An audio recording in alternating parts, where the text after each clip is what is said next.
Hi folks, welcome to Love Your Life, where I give you practical tips to create a life you love and to love the life you have.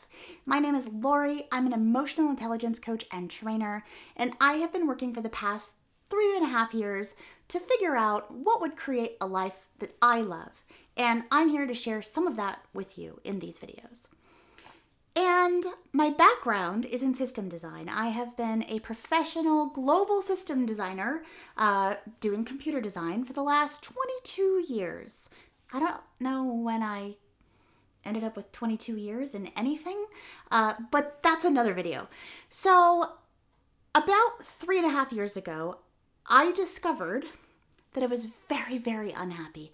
I had a thriving career, working in system design, top of my game, making a six-figure salary. I had a great relationship.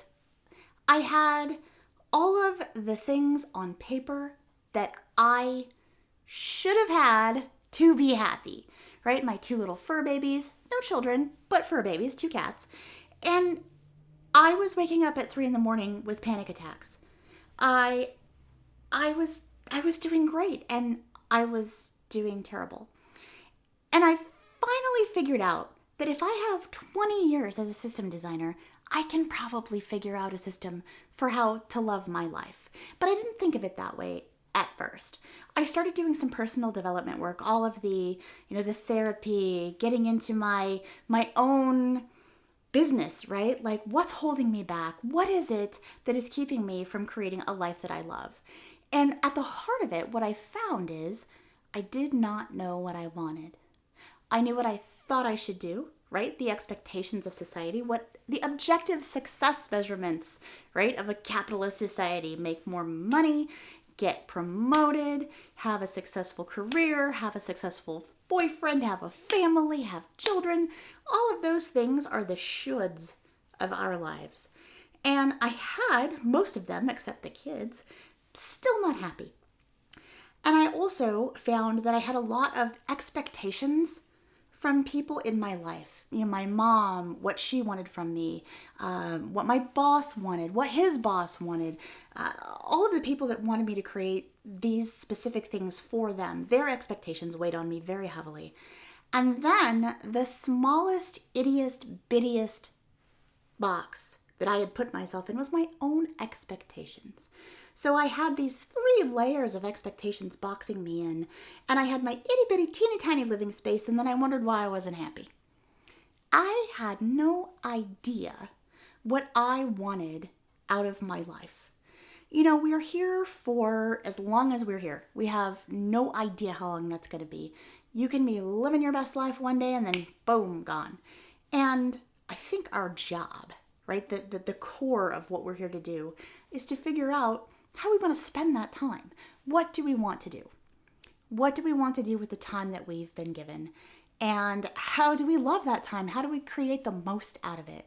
And for some of us, that looks like picking up a purpose, changing the world. And for others, we really don't know, right? Like when I'm coaching people, so I have my clients, I have some students, I have some mentees in the corporate space, I have the folks that I am doing sort of like a train the trainer work with, get them into the emotional intelligence coaching and training as well so that they can have students of their own. And primarily when I start working with somebody, the first thing I ask is, so what do you want? What do you want for your life? What do you want? And there are 2 main answers. Almost invariably, I get these 2 answers. Very rarely that I get anything else. Number 1, I don't know. Because if they did know, they'd go do it. Or number 2, well, I know what I don't want. And, they've got a laundry list of all the things that they hate and don't want in their lives. And I find that when I'm faced with the first group of people, the I don't know crowd, of which I was one, right? I started out with I don't know, but the difference here is that when I was saying, I don't know, like what's the point? I don't know, what do I want? It was the end of the sentence instead of the beginning. And so I wasn't curious about it. It was just, I don't know, case closed. I guess we go back to work. And then the cycle starts again. I'm not happy. So one of the biggest changes that I made to just start figuring out what I wanted was to turn I don't know from, welp, I don't know, the end, to, I don't know. And got really curious about it. And, just what do I want? And it turns out there's a whole world out there outside of these teeny tiny living spaces that we put ourselves in. And it can be just as overwhelming to have all of this as it is to just have this. So getting crisp with ourselves on what we do want, what of all of this do I want? That, I feel like, is the first step to creating a life that I love. And I want to talk about the other answer that I get, well, I know what I don't want. If we have a super laser focus on all the things that are wrong in our life, the things that we hate, the things that we absolutely don't want, it can be very difficult to listen to that little inner voice that says, I want this, or to see what is working and what we do want more of. When we're very focused on all of the bad, the good is really hard to see. And so I spent some time there, right? Like, I don't want this, I don't want this, I don't want this. And what I found is that by being curious, again, curiosity is one of the best ways to break up any gridlock that's going on internally or in our lives. If we can't make a decision, if we can't seem to move forward, curiosity is so key. So instead of letting, I know what I don't want be the end of a sentence for me, I let that be kind of a starting point. Like, okay, well, I don't want more of this. What do I want more of? What do I have in my life that's already working that I can create some more of? Maybe I love my job, and not just the rush and the grind and the validation. Like, I loved designing. How do I get more design out of my day? Maybe you love your dog, right? How do you get more time with your dog? Maybe you want to write a book. How do you actually find the time in your day to do more of what you do want and focus on that? So it's all about curiosity for me. What do I want to do with the time that I have, and what's available to me? And of the vast majority of the world, what do I really want? And that can look like that can be a really hard question to answer. Just interrogating in the most gentle way, like not like interrogation, but just kind of asking ourselves the question, what do I want? What do I want? What do I want in this moment? And capturing how we feel about some of the things that we have, right? So if I'm coming from a place of, I want more of this, I want more, one of the things I love in my job, I want more of talking with people about what's possible. I love when people get on a roll of answer the question, what's possible? What's next? What can you create? From here, how can you take a path forward and go? How do I get more of that in my day? And this is it right now. Sometimes it's just starting that YouTube channel and opening the conversation to a broader audience. What do I want? And over time, these things build. It's kind of a practice, right? It's like building a muscle. When you start doing a push-up for the first time and you aren't used to answering your own question, what do I want? You're not used to really being in touch with it. When you start answering those questions and make it a practice, it gets easier and easier. You can do 1 push-up today, and maybe you can do 2 next week and 3 the week after, right? And over time, you can really build up and start working on your form. Maybe you start with what you want more of in your life right now that you know you love. And maybe you move on to the harder stuff later. I will tell you this. When I tried to tackle the things that I knew that I didn't want anymore, I don't want that, right? I don't want that. It was really hard to change some of those things right up front.